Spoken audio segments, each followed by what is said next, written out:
Oh, and we're live? Okay. We're live. Welcome back, everybody. We have another great episode of Behind the Tool Belt, episode repeat 233. Stay tuned for our short intro from our sponsors. So hang tight, sleep tight, and we'll be right back. Gang. TC Backer. Roofing, siding, windows, gutters, solar. Roofing, siding, windows, gutters, solar. TC Backer.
Is your lead flow down? Whether you're a company owner, office staff, salesperson, or installer, you're a roofing rock star. We help you get more leads with custom SEO, Google Ads, and a pro website.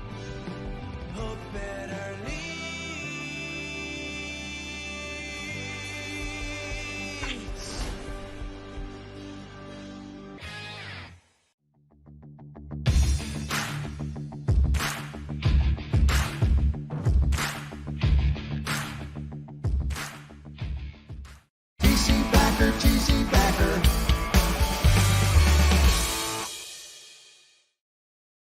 Welcome back, everybody, to Behind the Tool Belt. Happy Wednesday, and thank you for joining us on your lunch break. Tim Brown, my man, we have a great guest. Probably my most favorite people. Got to spend a lot of good quality time with him a few weeks back at I guess kind of sort of like a mastermind scuba diving trip called Exhale, hosted by Eric O. and the cult-like culture that he has going on over there, man. Tim Brown, how are you doing, buddy? Doing great, man. I'm excited to be here. I feel like honestly, I'm on a lot. It's like the fifth time or something I've been on, but I will say I feel like we have a lot to talk about today. Most definitely. Well, I mean, going back to you're one of my favorite people. I feel like our conversations are always very impactful. I think I enjoy our conversations, and I think a lot of people get a good bit of stuff out of the content that we create together, I guess, while being on the show together.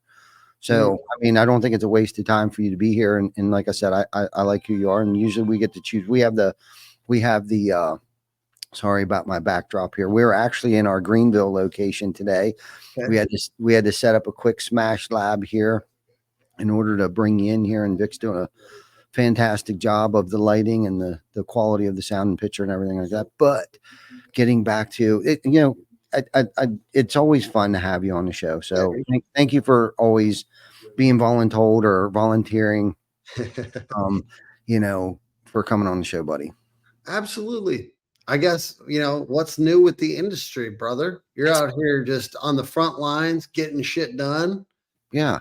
I'm in the background trying to make leads happen with my team. Yeah. what's new for you guys right now? Man, all kinds of good stuff. So we have we officially opened up in the past 12 months or so two new locations. We've hired some really good people, good players, got some really good training put in place, SOPs, KPIs, rolled out our new core values, mission statement, things like that. Because why I mentioned those three things, because how cohesively they all work together, starting from the core values, the SOPs down to the KPIs. Like they can't function without each other. Like it like works in like a harmonious symphony. So you can't have one without the other. And so I'm super stoked about that. We had a brief conversation earlier before we went live about preparing ourselves for 2025. And a lot of that has to do with like our marketing efforts, potential new locations. We're scouting, top talent and things like that, and reviewing the year in review of like, so when we opened up our third location, what mistakes did we make, and how grateful we were to make those mistakes and have learned what we've learned along the way. And I think a lot of people would look at that as a negative, like, oh man, you lost a bunch of revenue, or we didn't have the right people in the seats on the bus and things like that. But it's like, you know what, there was a lot that I learned, not just professionally, but personally. Threshold of pain, and making sure we're surrounded by the right people, and how easily duplicatable did we make this thing. And it's like, I guess we didn't. I thought we had it pretty dialed in, but there was some factors that went into play when we first opened this up. We got hit with hail 8 days later, after literally we had opened these doors down here, and we didn't even have laptops or cell phones or iPads for our sales team yet. And so that kind of created some chaos. But we learned so much from it, and I'm grateful. Like I said, I'm grateful. So I'm pretty excited about our losses, and I'm really excited about the wins that we've had, and how quickly now that we are able to adapt. The entire team, and I mean the entire team, all of us were tested about 16 months ago. I think going back about 16 months ago, we opened up the location down in Greenville, and the entire team. And it tested the culture. It tested our team. Were they capable of pivoting and adapting and overcoming adversity and all those things? And it's like, it was tried and true. Like we overcame the worst hailstorm in probably 3 years in the Greenville market. And 8 days after we opened the doors, and it was just us. And so, yeah, anyhow, not to be all long-winded, but that's kind of what's happening in our world right now. I mean, my favorite thing, we got to go on the scuba trip, right? And yes. We honestly, I learned a lot of things there, and I'm actually like taking a lot of stuff that I learned. Like I had my entire team read Leadership 101, or my leaders read Leadership 101 that you recommended and discuss. And then I'm also getting an executive assistant, which you recommended. And I'm just going to continue the brain picking, because honestly, that was the best part. Went on this awesome trip. Honestly, I could say life-changing. So thank you, Eric Oberum, for putting that together. Because I got to be around you and Joe Hoffman and a few other people that like, I want to be like you, dude. I want to be like you. I want to learn from you, and I want to become a better leader. And I think like just learning from people that have been through something before is usually smart. And I mean, not the same business, but as a leader, there's a lot of like in business, there's a lot of things that kind of transfer over to like whatever business you're a part of.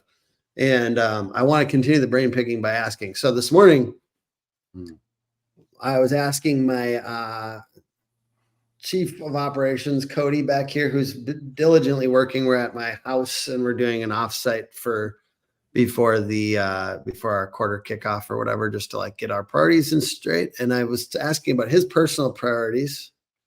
And I was saying, for me, leadership is number one. And then 2 is sales. And 3 is marketing. And I often flip them because marketing is so fun. You know what I mean? Like, and I'm actually like building that into my days. Like Monday is about leadership. Tuesday is about sales. Wednesday is about marketing. I was kind of curious if you had, then you can get more specific or even broader, I guess, if you have like your top 3 priorities in business as a person who's running a little bit larger of a company and somebody who has a lot of people to watch out for. Yeah, I mean, the priority is first and foremost is myself, right? And that might sound a little selfish to some people, but if I'm not feeding, I can't feed. I can't feed other people, right? And let's face it, inspiring can be tiring at times. So I need to make sure that I'm taking care of myself first and foremost. My diet, my sleeping, my rest, the amount of time I'm spending with family, you know, that work-life blend. I'm very fortunate in that aspect because my family usually comes with me when I travel and do things like that. So that's why I call it work-life blend, and they're all in. So I think who your significant other is plays a big, huge role and factor into your leadership role and how you treat them and how you treat your family and the respect that and the mutual respect that you guys have for each other and the sacrifices that you make. And really, when building a team, you don't really want to treat them any differently. It's like in every relationship, there's sacrifices that need to be made, right? Like whether it's like she likes to go to the movies, but I don't like to go to the movies. It's actually opposite of that. I enjoy going to the movies and she just would rather stay home and make popcorn in the microwave and watch TV, but she'll sacrifice because she knows I enjoy doing it. So really, when you think about leadership on a macro scale, it's really no different unless you're just a shitty parent or husband. It's really no different than how you're treating your team, right? Like there's sacrifices you got to make, right? Like there's things that I don't like that are very painful for me, but I know it's not about me, it's about them.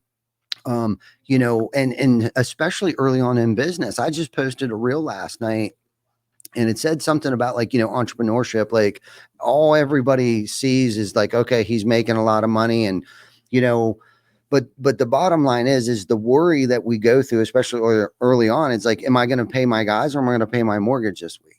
Right. Well, for us, and when we first got started, it was always about the team. And fortunately, my parents instilled that in me, where it was like, because I watched them, they were entrepreneurs. My mom and dad has owned a restaurant and bar and a catering business for 41 years. This year actually was 41 years. So I kind of grew up in that atmosphere of 7 days a week, 365 days, like the bar never closed, and the work ethic and how they catered to their team, and not just their team, but the patrons that visited the bar and the restaurant, right? Like they came first. Like, unfortunately, when my parents got home, and this is something else I learned from them, when they got home, us kids got the fumes. We got the crumbs of our parents. We got the negativity. We got, you know, all that stuff that they stuffed all day long. So I got to experience them, you know, taking care of their teams, their teams' families, and putting their team before them. But that's where I said earlier, it's like, you know, in the background when I'm not at work or even when I'm at work, you know, I spend, you know, when I get to the office first thing in the morning, I at 7 a.m. on my calendar, I have in there, it says, get clear on my vision. Every 7 days a week, 7 a.m. is get clear on my vision. And what I mean by that is like, you know, what am I doing? Like, what is the vision for me today? And what am I doing to take care of myself? So I'm either listening to a John Maxwell book, or I'm listening to Ed Milet podcast, or I'm working on something. A lot of these books that come with a PDF, I actually do those PDFs. And I'll spend 15, 20, 30 minutes in the morning actually working on whatever it is. It could be a financial book. I can't think of the author's name, but Rich Dad, Poor Dad. There was a great PDF that came with that book, right? So like there for a minute, I was working on that. Right now, what I'm working on right now is Buy Back Your Time by Dan Martell. Oh, it's so good. Yeah, so good. So I'm actually, I went to Staples. I had a ring binder made into this, and I gave one to my executive assistant because she needs to know what it is that I'm doing, because she plays a big part in this, right? So hopefully I answered your question. But no, that's so good, man. I it's funny because I'm taking that too. So I took the book. I got the executive assistant starting Monday. I'm also taking the hour in the morning. Yeah. Which I think that one's really good. And Like like after you get to obviously, the office. Yeah, after you get to the office, like yeah, doing the 30 minutes or an hour before you get to the office to like put your armor on before you go out, like stack those mini wins. And the first win is that I opened my eyes, I put my feet on the floor, and I'm sucking another sober breath. Boom, victory, right? Then I go, I read my 2 daily affirmation books. I spend some time with my dogs. I spend some time with Rocket before he gets on the bus. Like I'm doing all of these things, and I thank him every day for allowing me the opportunity to go out and have an impact on other people's lives. And typically at that time, I pray for other people for everything that I want for myself, especially those that I may be irritated with. So I armed myself. I get to work now. I actually get to work on some things that will actually benefit my team later. Right. Yes, I'm improving the quality of whatever set mind skill or set that I'm working on. Right. A specific topic, right, that I need to strengthen myself. Yes, I'm bettering myself, but in turn, by me bettering myself, it is improving the quality of the company, because that's what I really focus on, is improving the quality of the company, right? It's not like this eggshell facade that we have. It's a huge foundation. It's a machine, and it's thriving, right? So like I'm at the helm, and that there's with success, and why anybody elected me to do this, I have no idea, but I better suit up and show up. Okay. I better suit up and show up and bring my A game. So I continuously have to work on myself at times, sometimes. I think it's probably, Ty, it's probably because you're buffing stuff. I am buffing stuff. I'm about 80 some days into my Fearless 44 here, and I'm feeling pretty buff and stuff. Ty buffing stuff Backer. There you go. So that's why I say, like, it starts here, right? And sometimes, like, you got to stay 5 steps ahead of your team, because if you're instilling in them, self-improvement, well, I can't let them outshine me either. You know what I mean? So like, I almost need to stay 5 steps ahead, but also what got us here won't get us where we want to go either. So what books I read probably 5-6 years ago, yes, some of them I have to read, on a yearly basis, but there's also new things coming out. There's new podcasts coming out. There's new trainings coming out, and even sales training. Like, there's sales trainings that go back 100 years ago that some people are still implementing today. Right. Well, if you think that what worked 100 years ago is going to work today, which I arguably 50% of it probably does, but I really feel like buyers' behaviors have changed today as well. So if you're not like expanding and thinking about people's behaviors and market changes and economic changes and things like that. So what worked for us during COVID, where it was super simple to close jobs, is not going to happen in today's market or economic climate. So there's Sandler training, which I think a lot of people will tie the current state of home services and roofing sales coaching back to. Let's say a lot of people will say a method that, insert guru name here, suggests is from, I like to hit those keywords, this training is from that. And I do agree with you. I think like there's a lot of these little methods, like, right, about like kindness as a strategy kind of stuff, that it's positive, but it might be a strategy.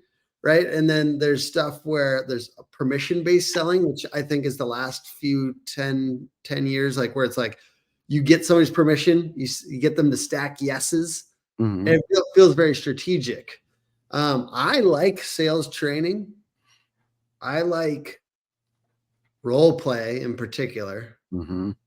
That's good. Like, I think no matter what, role play is good for leadership scenarios, to be honest with you. Role play is awesome. Sales coach, I think I talked about this with Matt Mulholland on my podcast recently. It was like, sales training without technical training is kind of nonsense, though. Like, that's why I like niche sales trainers for whichever niche, whether it's roofing or other niches like HVAC and plumbing, like to have somebody that knows the details of the system, right? That you're doing. Like, the best sales guys I've seen know the systems, they know the details of the products. They're not just wielding some surface level, like manipulative nonsense. And I do think like what's changed in the last 20 to 40 years, really, like, because cellular is like 80s, I think. Yeah. What's changed a lot is like, one, people have pricing information available. They can go to the internet and, you know, they can Google a price, just, you know, and then they also like, I think people are just we're flooded with information, Yeah, basically. for sure. So like you can't withhold information to try to like get like, oh, I'm just gonna wait to give them a price after I've like done a 2-hour presentation. You know, I think that it's just flipped around a little. Like they have a little bit more like a consumer, a homeowner has more control, just like with reviews, because reviews, like now they can review us. Like you think about 20 years ago, there wasn't all these platforms to review, and it's flipped now where it's like you can kind of sense the reputation of a company by Googling them and looking at their like Google business profile. And so I think that those are like the biggest like changes in culture that like have to affect the way we sell things. Like we have to know the homeowner is probably smart. For sure. I mean, it's a data driven world today. Okay. So people do a lot of research. Okay. And like just the car dealership industry, the car industry is taken, I don't even want to say it's taken a big hit, but it's come to the point, and I hear this every time that I would go to a dealership. It's like, nah, there's not really much more meat on the bone because of the internet, right? You hear that a lot. But let's talk a little bit about like buyers' behaviors. Okay. So right now we have more generations of people on earth than we've ever had. Okay. So we still have some baby boomers. We got Gen Xers, we got Gen Zers, we got millennials, and I kind of got them out of order there a little bit. And I think there's one more generation right now, Gen X. After Gen Z, Gen Alpha.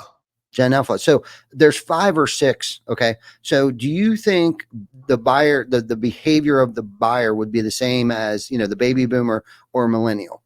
Yeah.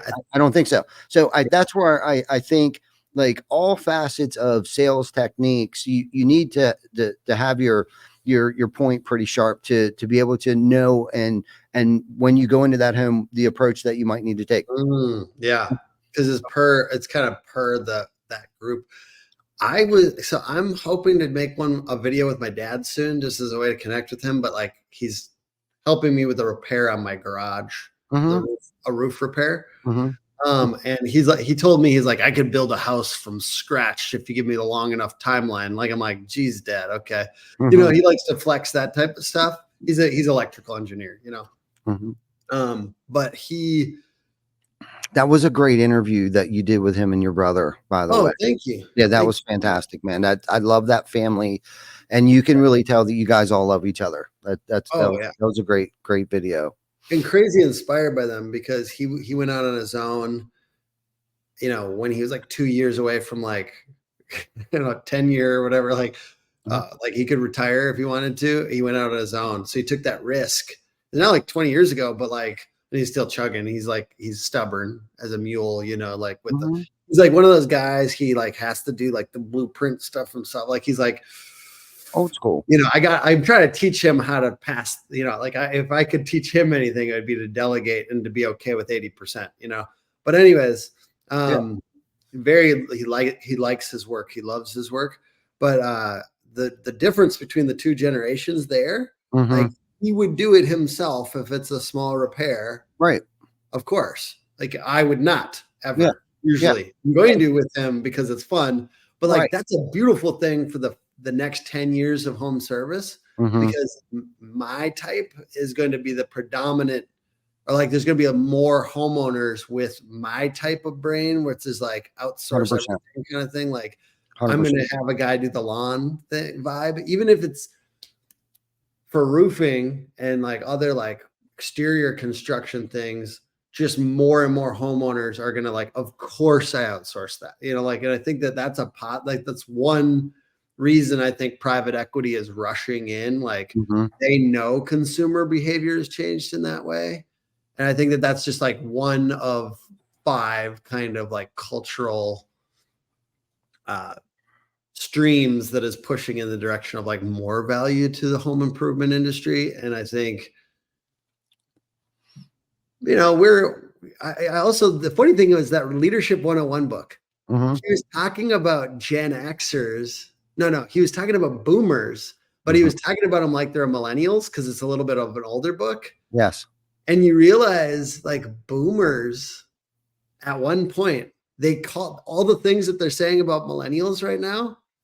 They were saying that about boomers 20 years, 100%. 30 years ago. It's so 100%. funny that it's like, The whole world's like that. Like even with the riots and stuff like that. What do you think was happening in the 70s? You know, when Vietnam War was going on and stuff like that. I mean, we tend to repeat a lot of things, the behaviors and actions and things like that of the whole world. But I'm glad you got back to the leadership thing there, because I had a question for you when you're talking about, like, you know, Mondays leadership, and then, you know, Tuesdays is marketing and stuff like that. So what do you do on Mondays? You know, if you know, you're focusing on leadership, like, are you just studying something all day on Monday, or like, so we have all of our like L10s, we call them traction, traction, but like, okay, books, like it's basically like a system for, it's, you know, your vision and mission, and your L10s is part of it, which is a leadership or a meeting pulse. So we do a lot of, there's a couple meetings on Monday, and like my teams, like we have like 5 separate teams within the company that kind of have their L10 level 10, meaning like most meetings are a little bit like a 6, and then essentially an L10 level 10 meeting is supposed to be a 10. Like everyone is engaged and ready for this, and you have like high energy. So we do all those meetings, and then I'm right now with this emphasis to be more on leadership, is just like kind of strategic one-on-ones with a few people that like kind of need some, you know, like whatever in time, like either something's going really well or something's not going well, or I'm like kind of pushing into a new thing with them. But I think it's also just, you know, back in the 70s, talking about the 70s, they had this book called Leadership by Walking Around. It's also that, you know, and it's, the truth is, I got the, like I said, I've got the chief of operations back here. He would probably be like, Tim, you've been gone like 5 out of the last 10 Mondays. So STFU, but that's, you know, that too. You know, like I've been traveling a little bit and events and different things, but that's what it's about. That's why you built your team the way that you did. But when I'm there, that's kind of the intention. Yeah, no, that's good. That's good. I just wanted to hear a little more about that. I didn't know if that was like the day that you worked on stuff, and that's a good point where you kind of have it broken out like that. Tuesdays are our executive L10 meetings and stuff like that, and then we have level 6 meetings throughout the different departments, and then once a month. Level 6 on 6. Yeah. I mean, given it a range of importance, I guess, like 10 is the level 10 of importance, and the I thought you were making a joke. Sorry. No, kind of. Can we talk about Ty? I apologize. No, go ahead. Just to switch this up, you know, that's why I love having you on here. I want to confuse our watchers and listeners by going to random. I like to inject a little bit of news into stuff I'm on, because like in this moment, this could be like your roofing news a little bit. And then lately on roofing social media, we've had a lot of, I would say, skepticism towards guru culture. And I guess just to kick it off, what is your vibe on like the coaches that I understandably feel a little, sometimes it feels like there's too many people doing it, but like, what is your perspective on that? And I'd love to share mine a little bit too. You know, my perspective, I think there should be coaches first and foremost, right? But it's got to be the right coach, and what validates you to be a coach, what gave you the authority in that space, whatever it is that you're coaching in. You know, it could be personal, it could be business, it could be very specific, the roofing industry or the plumbing industry or the marketing industry.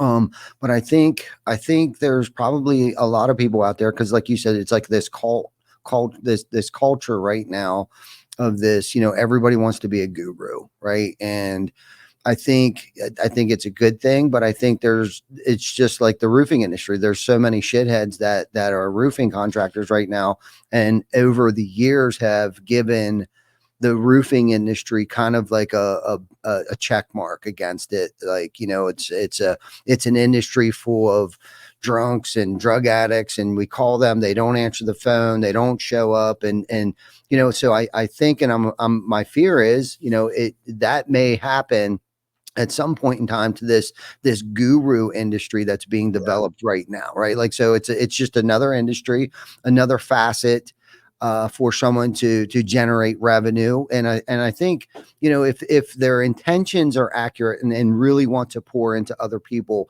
the money will come, right? Yeah. It's just like anything else. Any good business has found a solution to somebody's problem. I mean, and that's where, that's some of where like success comes into play. It's like, okay, I invented this thing. It solved all these problems and they became very successful because of it. So guru, I guess, I don't even know what the word means. If you looked it up in the dictionary, I would love to know. I always ask when somebody, like, I see people talking smack about coaches and gurus on the internet. I honestly, a lot of times I just send them a DM and I ask, who are we talking about? I think partly it's because, and I should say, it's almost like I'm invested in the stock. You know what I mean? I should almost disclose I'm invested in the stock because a lot of coaches in the industry send us business. Okay. And so, like, I have some vested interest in the good ones doing well, right? Like, because we closed a deal from a coach this week, which I'm excited about, and I'm like, and I like that there's people guiding people that have done it before. I think that's the crucial piece, like done something like this before and done it at a pretty significant level, not just coming from, and I don't want to I think there's very few of them. If I had to say it, I feel like there's very few of those though. But I mean, maybe I'm not getting the DMs that you guys are getting. That's like, hey, I did, $2 million revenue 15 years ago. Come, like, take my course. But like, what I'm saying is, like, I think that there's most of them are really good that I've seen, the ones that I see the most. And so when I see people talk smack, kind of like, just like they do about agencies, which there are 90% or whatever that are, there's a lot of bad ones.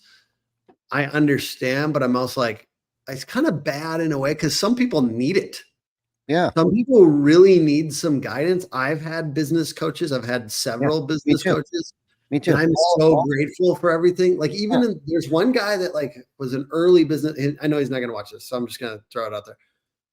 Was an early business coach. Hadn't done a ton of what this is, that he probably didn't do what I'm doing right now, but like, he really gave me some really important stuff. Now, it was up to me after 9 months or a year or whatever, whether I was going to renew my like retainer with him. And I didn't, but I did get like 5 really good nuggets. Like, any good accountability partner will give you 5 really good nuggets. So I don't know. I think I just want to encourage people out there that are trying to be the right, like, good business coaches. Don't let, like, their identity go to your head. And then also, I'd encourage contractors out there, do get a coach at different levels of your business. Do get I think I don't always have a coach. Every once in a while, I'll go like a year or 2 without somebody. Like, but I like having something there. That's accountability. It's hard as a leader when you don't actually have another leader. Like, as a business owner, there's no other leader.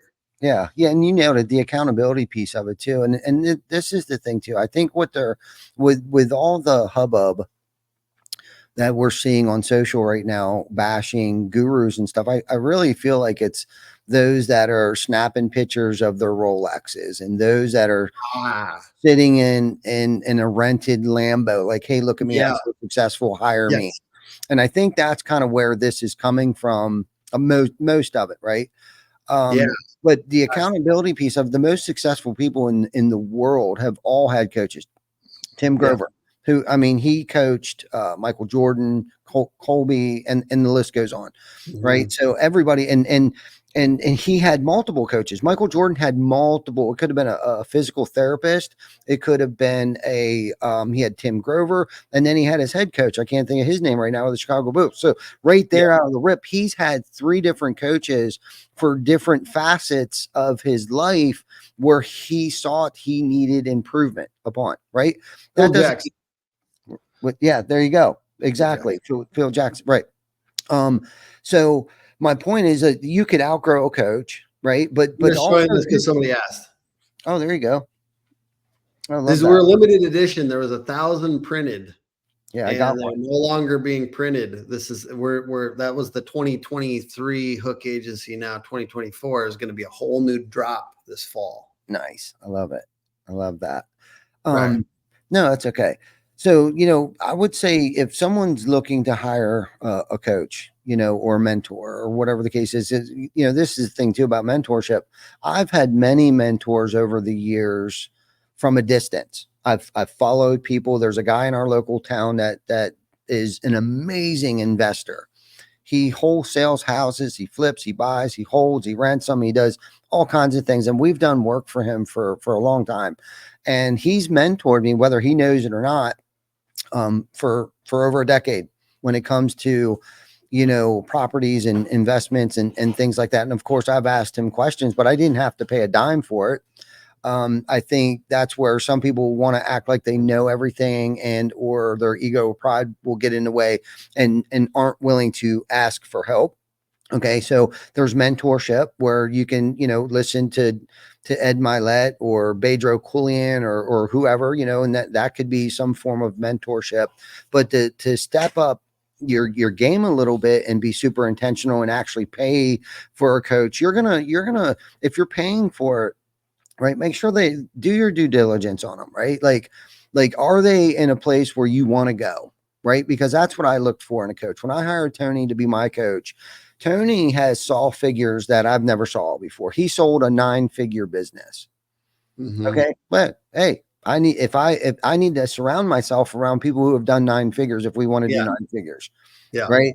So, and that's kind of where, and that's the thing, the mentors and the coaches that I've ever had over the years, not necessarily have outgrown them, because a lot of them I still talk to today because they've done continual growth and continue learning and things like that. But I sought somebody that bought, sold, flipped businesses for multiple figures and things like that, and does have a coaching business that I actually like, because I do coach people as well too. It's nothing that we advertise yet. I was just going to ask you that, Ty, because I think that the hard part is sometimes guys like you don't, you know what I mean? Like, so it's like people will talk smack about it, but then it's like, are you going to help them? Like, right. As long as you are, great. Like, and talk all the smack you want, I guess. Yeah.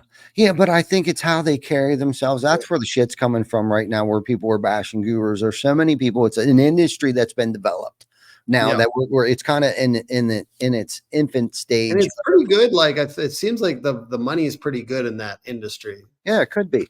It could be, because it's really invaluable if you think about the education and the accountability that you're getting from a coach that has been where you want to go. What kind of price tag can you actually put on that if you're applying? See, that's the other part of it too. People can talk shit on a coach.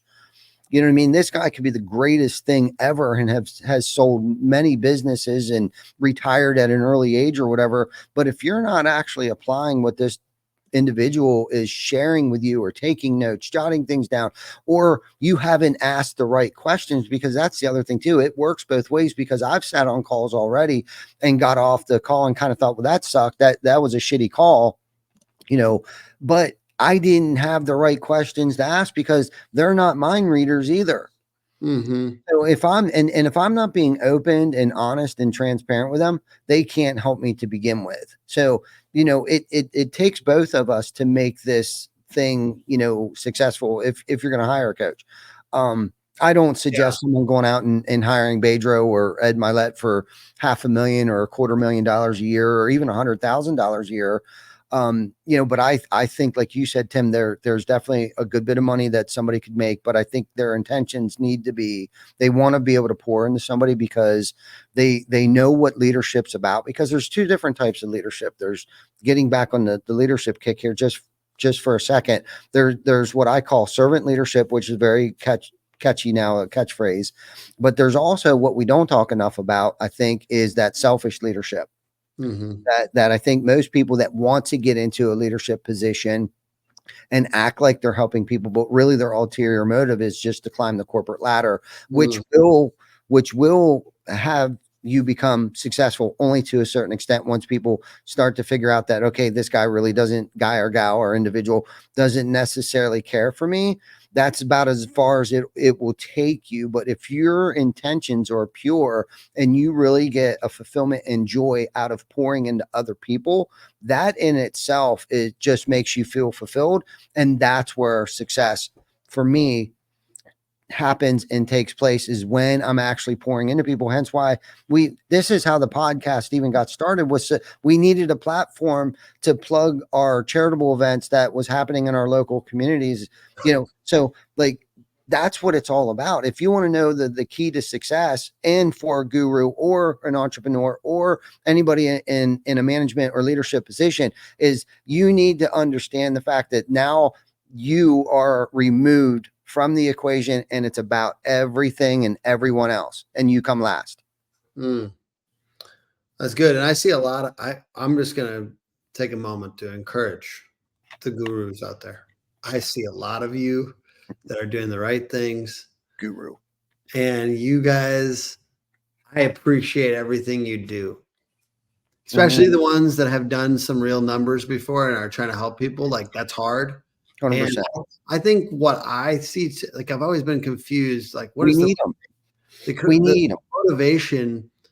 I think a lot of people don't realize, like, once you have a certain amount of money, the next thing is like meaning.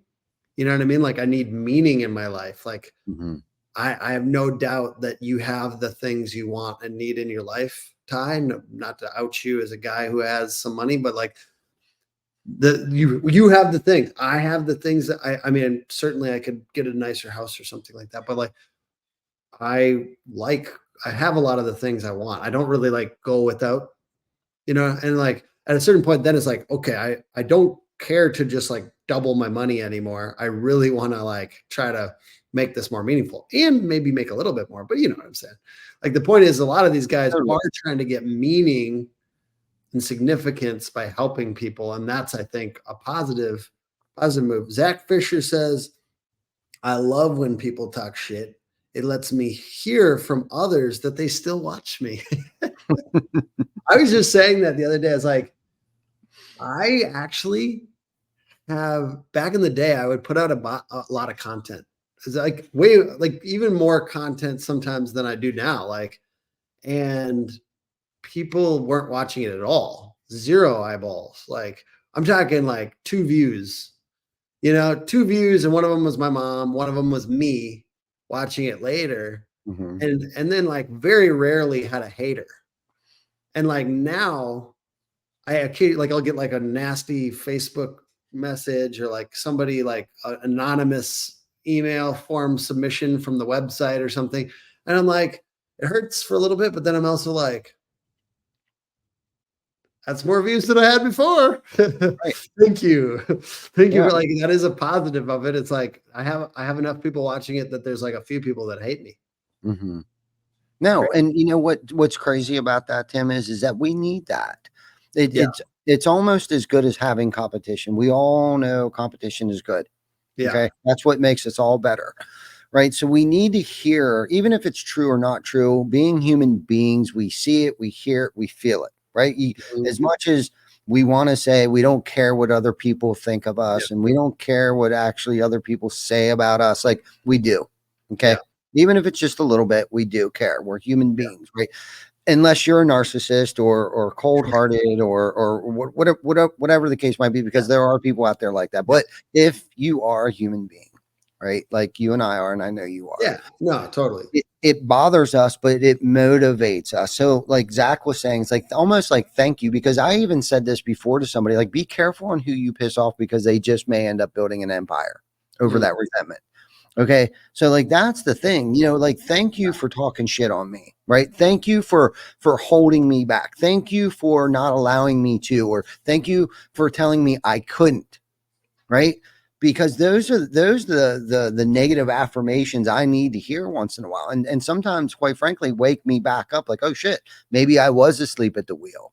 Whether I was or not, it doesn't matter, but it keeps me on my toes. Because if things was all tiptoeing through the tulips and shit all the time, like, where would the real growth come from? Do you know what I mean? Like, I need that thing. Like, so you can almost categorize that into competition, adversity, and shit talkers. Like, I need all of that. And I think the other thing that we have, you and I both have, like, you have a lot of customers, and as you know, and I know, they're relentlessly requiring improvements, right? Like they'll never. I think Jeff Bezos calls it like divine discontentment. And like, if we're the ones that get to service that customer and get to like learn from, not always a mistake, sometimes it's just people want more, want more, want more, want more, want more. And he's like, down to like what is it? Like, I order something and 5 minutes later, something like arrives at the door and you're like, holy shit. I was thinking that earlier. So funny you brought him up, because I was thinking it's become an Amazon world. And when I talk about buyers' behaviors, like a baby boomer got it. Like, yeah, I won't be here till 6 weeks, right? We won't be able to put your roof on for 6 weeks. But today's generations, it's like, oh my God, what do you mean I got to wait 2 days before you can put my roof on? Well, it's like they're calling for a week worth of rain. Well, what do you mean? You still get? It's like, well, we can't, and then that's going to push our schedule back. So like, I think we've really, at least for us, our eyes really opened up during COVID on how much more massaging. The millennials is the largest generation, whether you guys know this or not. It's the largest generation that this earth has ever experienced. Okay. There's more first-time home buyers right now. That's who's buying homes right now. Okay. So to sharpen your skills on their behaviors, and let's talk about products too. The products are different than they were 5 years ago, 10 years ago, 15 years ago, 20 years ago. Like the colors that were hot back then, like the Pebblestone clays and the white fascia and stuff like that, dude. People don't want to hear that. What are the colors that are hot for you guys right now? Black shutters, black windows, black, white. You know what I mean? Black is like the new white. You know what I mean? It's like, that's what back in the day it was all like white fascia, white gutters, white shutters, windows, things like that. Now it's like the trend right now is like red, the real dark reds and the blues and the greens with all black trim. Very, very rarely do you see white being put, especially like on 10 years ago. It was almost like everything was white and like clapboard, like what is it, that one thing that got really popular, like the shiplap, like it was like the farmhouse style, everything, like 10 15 years ago, everything was that. So it's just crazy how like it's swung, right? Like, you got to keep up on that stuff if you want to stay relevant. Like, those are the things that you really need to. And it's like you were talking about Sandler and and in the home sales. I believe that the sale for at least our industry takes place out in the front yard. Get them outside, get them looking at their house, get them looking at the neighbor's house. Everybody wants to keep up with the Joneses, so it's like, I feel my type of sales technique, and I'm not saying you don't go in and grab the check from them after you made the sale out in the yard, and I'm not saying that you don't go in if it's raining or it's too hot or it's too cold outside. But I always felt like when most of our deals came from the conversations, and it was really very little even talking about their house or the neighbor's house.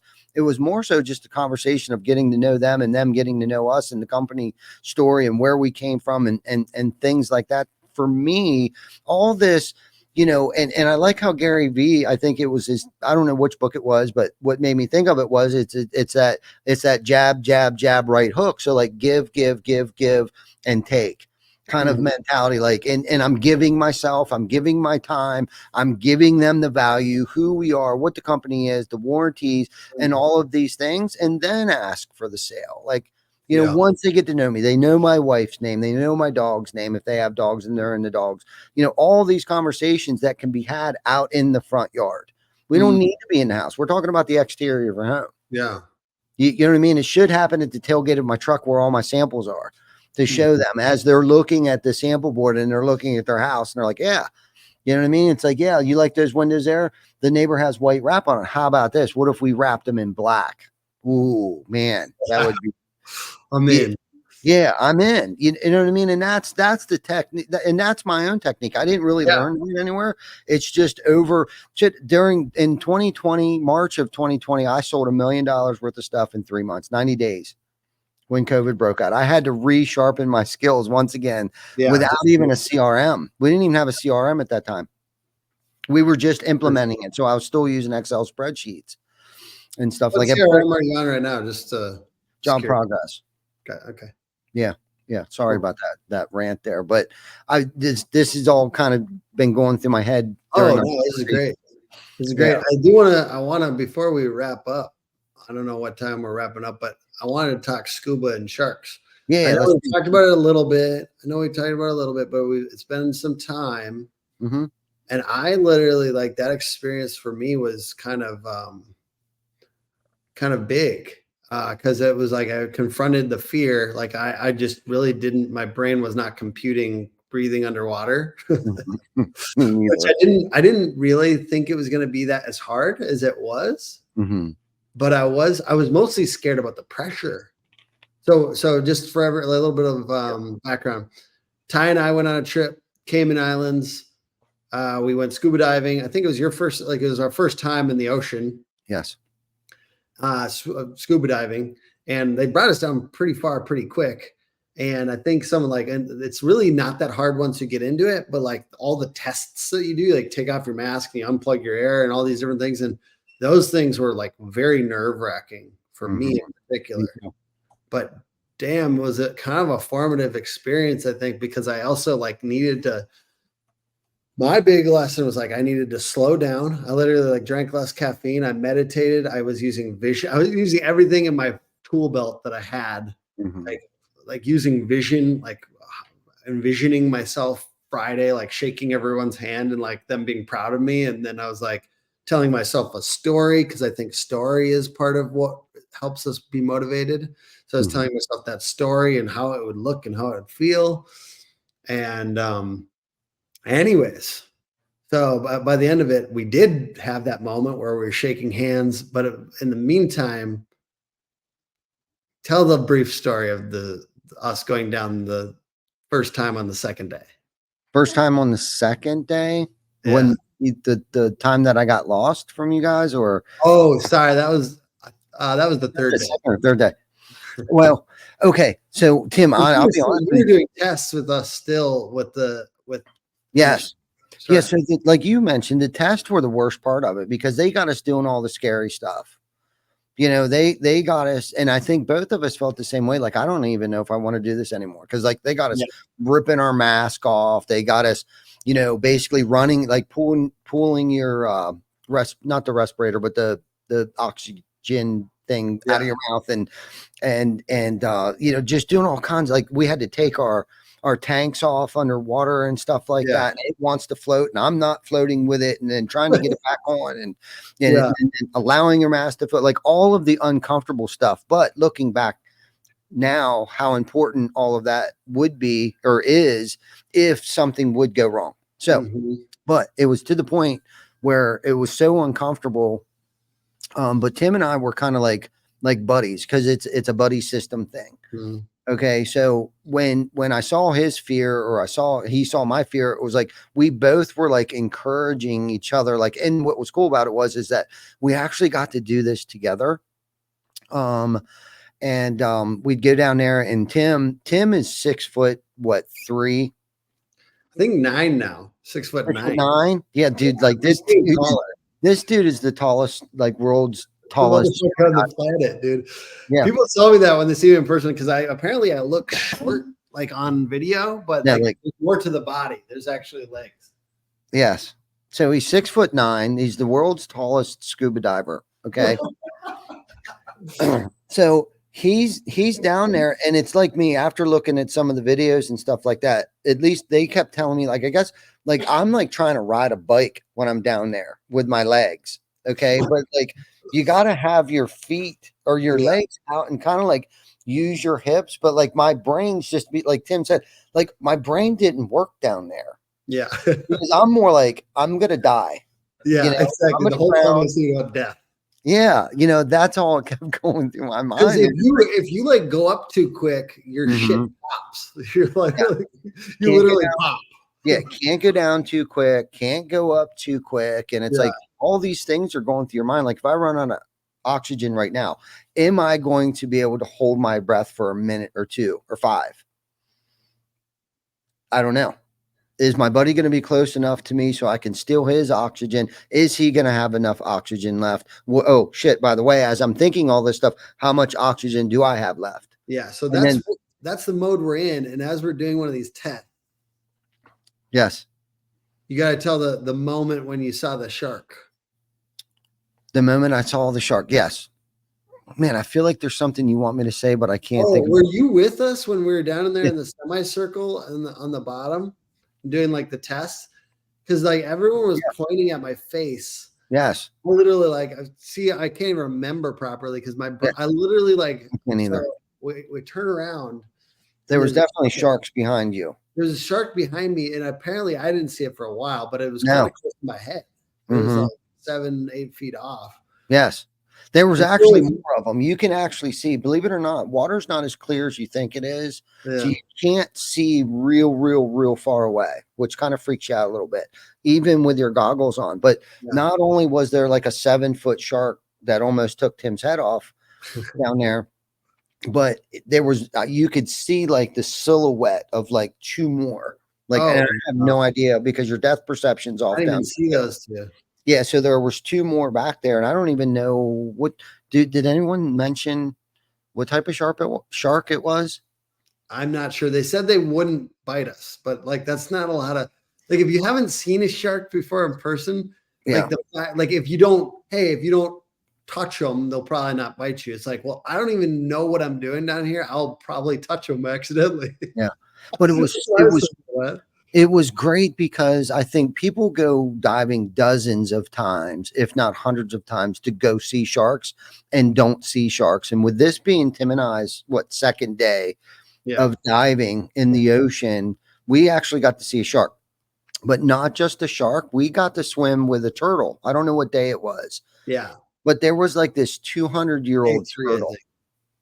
Day 3? Yeah, probably the last. Yes, I think you're right because we weren't training anymore. And I felt so much more relaxed. And I think that's where a lot of my fear came from was like, what are they going to have us do today? You know what I mean? And we didn't know what it was. But day 3, it was much more relaxed. We actually went down 130 feet. And I don't think you're necessarily supposed to do that. Like that. I don't think you're supposed to see sharks while you're training. Like that early on. In dive training, but we did because it was our 3rd day. And I think because we did adapt so well, they felt comfortable. Our trainers felt comfortable enough to have us go down. You adapted well, Doc. I was still freaking out. But it was, oh my God, it was so fun. I will say, like, I don't think I would have done it if I knew that the 2nd day they're going to bring me by sharks and the 3rd day they're going to take me to 130 feet. Yeah. But that's kind of like entrepreneurship. And we can wrap up with this. Love it. I don't know if you'd do it if you knew everything that was going to hit you. Like, I don't think anyone would do entrepreneurship if you told you every like kind of detail, like, hey, by the way, the 2nd day you're going to see sharks and they're going to be 10 feet from you. Because entrepreneurship is like that. The 2nd year, you're going to see a recession or whatever, and then you might go way deeper than you thought you were gonna, and it's really kind of all consuming. And if you take out your mask, you're dead. The point is none of us would do a lot of the things that are super hard if we had to know everything in advance. So that's why it's just take it one day at a time. And let's just survive today and try to be useful to someone today. Try to be kind today. Yeah. And just breathe. And just breathe. Just breathe. That's the thing you got to remember, because I think, you got to reprogram your brain to not to breathe through your nose. It's only, through your Yeah. mouth.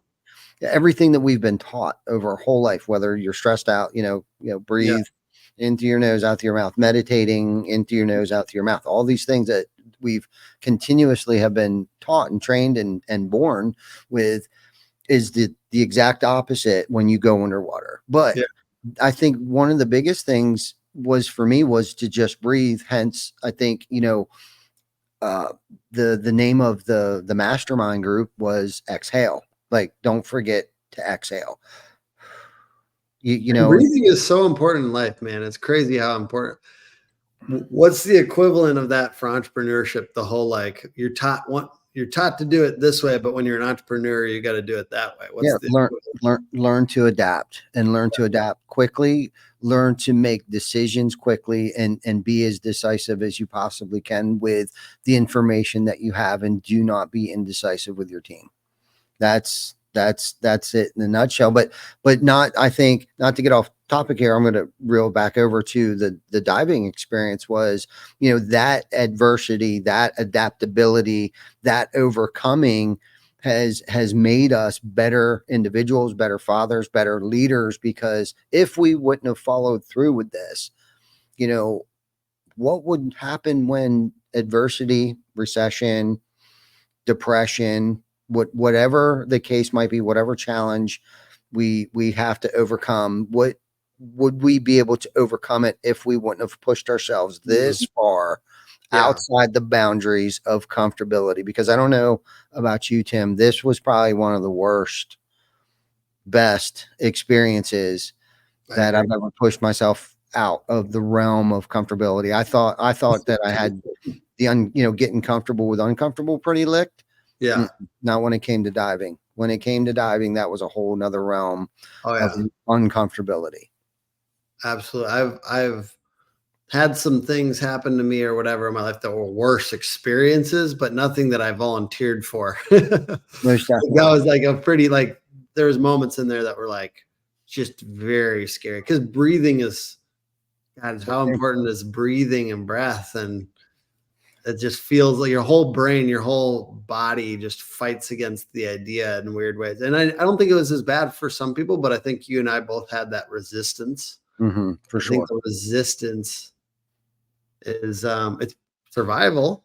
You were probably like, I think you're like, I've got this business, I've got this kid, I got to survive. And I'm thinking the same thing. I got this young kid. Like, you get in your head, Big time. And it's really cool how you did some exercises to help push yourself through this. And like the end, like you envisioned yourself at the end of this. Once I complete this, I see myself shaking everybody's hands and high fiving and how they make me feel by like acknowledging the fact of completing this so uncomfortable event that we went through. And not only that, this was the thing that helped get me through it too, is like, Tim, we talk about surrounding ourselves with people, kind of going into the whole coaching thing, right? Like, those are the people I want to hang out with that are okay with scuba diving. Okay. Because they're the people that have gone to places, boldly gone where I've never gone before. And those are the kind of people, those are the rooms, those are the depths of the ocean I want to go to. Right, with these people that have been here before, the experience that they have, those are the people. So I looked at this very metaphorically in many different ways of like, okay, I want to be around these people that have done this and are encouraging me to get my certification, to go with them, right, and then to overcome that adversity. Which now there's been a couple instances since we've been back where it's like, dude, if I got through scuba diving and swimming with sharks and turtles at 130 feet, like this is a piece of freaking cake. You know what I mean? I've used it. Like, I've thought about moments that have happened. Like, I can get through anything if I can do this, because that has gone against, scuba diving goes against everything that my body is telling me that I want or not want to do. Right. Like, just everything, like from the pressure, like you were saying, the pressure in your head, the pressure in your lungs, the going down too slowly. Like I had to really take directions and follow, not just listen, but I had to follow the directions. There was just so many metaphoric instances and things that we could pull from just that scuba diving event that I've applied already into my life numerous times. So I'm grateful that you were there. And I'm grateful that we got to bond at the airport, and even before that, the ride to the airport, I think. And then the whole experience of being underwater and knowing that we were going through this together. Like, look, I'm here with Tim freaking Brown learning how to dive right now. Like, how much better can this possibly get? Like, seriously. Like, and if we die together, then I guess we're going to do this together. Story, I guess. Yeah. We did have that thought too many times. I'm sure we both did, but that's, I guess, like, to wrap up, one other little thing that we had talked about earlier about the guru thing. If you can't accept leadership or like coaching a little bit from an individual, like, get in a group. Like, groups are cool. I think that that's something that people can, if you're like really anti-guru or whatever, like everyone learns differently. Like I got something different with my brain. I didn't learn very well in high school, but as far as like learning in groups and being around people, I'm like an osmosis guy too. Like it's honestly, I haven't learned as much on these podcasts with you as I did when I was like around you day in, day out for like a week. And just like pick your brain on random stuff. And like, it was casual, and it wasn't like we weren't trying to perform anything. And I think that people could take note from that as like, get around a couple other people that you want to be like, and get in a group, get in groups, because groups are such a great learning experience for some of us, maybe that to have different types of like learning methods. That's such a great point. It's success by proximity is what I call it. And like and it's osmosis. If I'm sitting around enough people that are successful, I'm going to become successsul, right? If I'm hanging out on the street corner slinging drugs, or hanging out with those guys that are slinging drugs, what do you think I'm going to end up doing? I mean, I'm going to talk like them. I'm going to speak like them. I'm going to dress like them. My behavior is going to be like them. But if I'm surrounding myself around a group of people, good people, as much and as often as possible, hopefully I can pick up some of their good, positive traits. And that's what this trip has done for me. Like, Joe and I still stay in touch. Eric and I obviously still stay in touch. Jack Ryan and I still stay in touch. I mean, and you and I, not as quite as much as I would like us to have stayed in touch after that, but I understand we're both busy. But I'm in a group that Joe Huffman's in, Jack Ryan's in, Eric O's in. What group is that? It's the cult culture. It's the cult. Well, maybe this name is a little scary. Yeah, good, and I'm glad, because I don't want to. Yeah, I'm glad it's scary. But the what do they call it? Cult is short for culture, whether people know it or not. So the cult culture group, I'm part of that mastermind group, and I've stuck with it, and I get a lot out of it. I shared something. How often do you guys meet, by the way? Every other week. Nice. Maybe I just need to join that. Is it expensive? Not at all. Very, very, very affordable. What day do you guys meet? We're meeting now on Tuesdays at 9 o'clock, 9 a.m., 9 or 9:30 on Tuesdays. Okay. We just switched it up. Yeah. So it's kind of in the morning.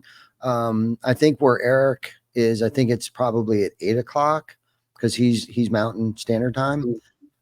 So on the East Coast, it's 9 a.m., 9 to 10. So did it yesterday, got very vulnerable with the group. I trust the guys that are in the group. Eric asked me a question. I was like, all right, screw it. I'm going to, because I guess, what was the question he asked? Like, what's going on in your life today that, your business that isn't going, the way that you wanted to go, or whatever's bothering you, or something like that, whatever his question was. And I got pretty vulnerable with the group, which allowed a couple of the other guys to open up, because they're younger entrepreneurs and stuff like that. And it's like, I'm not afraid to share my experiences, whether good or bad or ugly. But we all struggle with stuff, even though social media may make it look like it's all painted up and pretty and things like that. But I highly recommend, like you were saying, Tim, join a group, mastermind group, join a freaking gym. right? Or something at your church. I know there's church groups too. Like my brother-in-law hangs out with a group of men from his church. They go mountain bike riding and they talk about leadership stuff. Like they follow us on social media, and basically those people, I call them those people, the normal people, because I don't think I'm so normal. Like that, normal people already do this stuff. Yeah. When they have groups, what I mean? It's like, I didn't know that. I didn't know people. Yeah. I didn't know anything about fellowship or camaraderie, and things like that, but people, that's what people do. You know what I mean? And it's like, we don't Well, have. you and I had a different activity that we would congregate with people about back in the day, so Absolutely. that was kind of a built-in like social club, and then you kind of like got to fend for yourself afterwards a little bit. So Absolutely. you got to make it happen. That's right. That's right, man. This has been a great episode. We're about an hour and 10 minutes in here. You got anything else you want to leave? No. Hey, I just enjoy being on, and I really appreciate your show. Me too. I love that you're a constructive person and that you're a force for positivity in the industry. And I want to be like you. And I'm taking the stuff that you tell me, and I'm doing something with it, which I think if you're ever even having some influence or mentoring somebody a little bit, it's probably the best feeling, even more than like financial compensation. Like, I think it's part of it is the ability to like watch them do something real is based on things you suggested. I think that's probably one of the best feelings. If somebody's ever teaching you something, the best thing you can do is to actually do something with the information.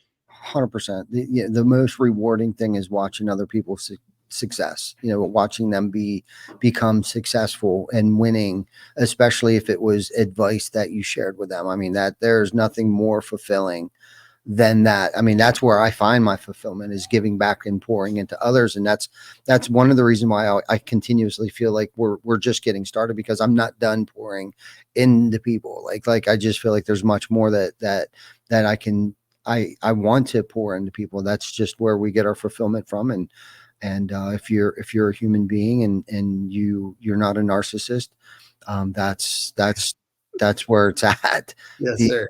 You know what I mean? So anyhow, thank you guys for watching on your lunch break, if that's what you're doing today. But thank you for always tuning in. I see a lot of our repeat viewers on there. So thank you guys. Don't forget to like, love, share, comment on our YouTube page, our YouTube channel, rather, Spotify, Google, and Apple Play, and obviously here on Facebook Live every Wednesday.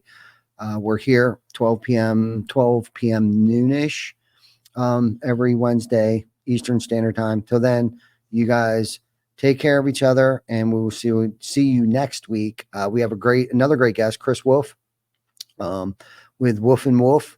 Will be our guest next week. So, and I'm assuming the name of his company is called Wolf and Wolf, because that's his email. So anyhow, you guys have a good day, and we'll see you next week.